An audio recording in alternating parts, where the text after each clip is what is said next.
Si Kalabaw at si Baka.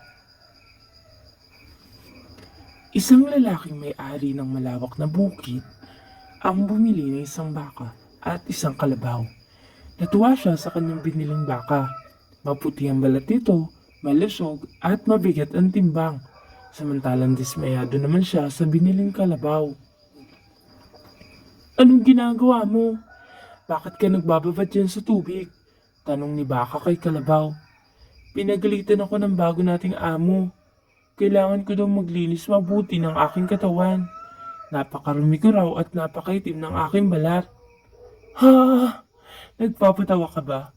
Alam naman nating pareho na kahit kuskusin mo pa ng todo ang balat mo, wala ka namang pag-asang pumuti. Komento naman ni Baka. Alam ko naman yun.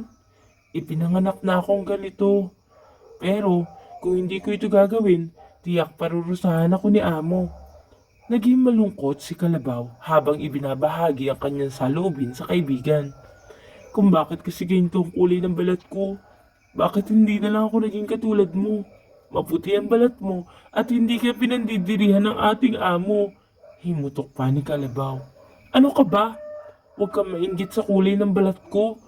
Hindi mo dapat tingnan na mababa ang iyong sarili nang dahil lang sa iyong kulay.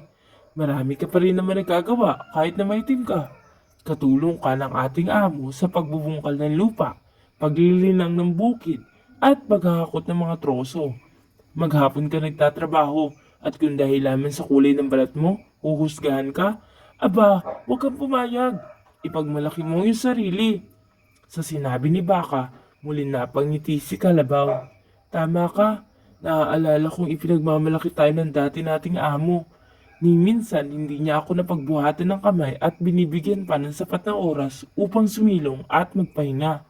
Oo, dahil iyon naman ang dapat na pagtrato sa atin.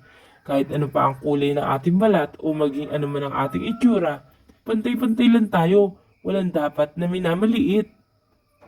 Salamat, kaibigan Baka. Pinalakas mo ang aking loob. Wala yun, kaibigang Kalabaw. Basta, tandaan mo hindi ka marumi at hindi ka rin nakakadiri.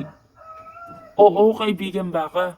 Ngayon alam ko na, hindi batayan ang kulay ng balat at itsura upang husgahan ka ng iba. Ang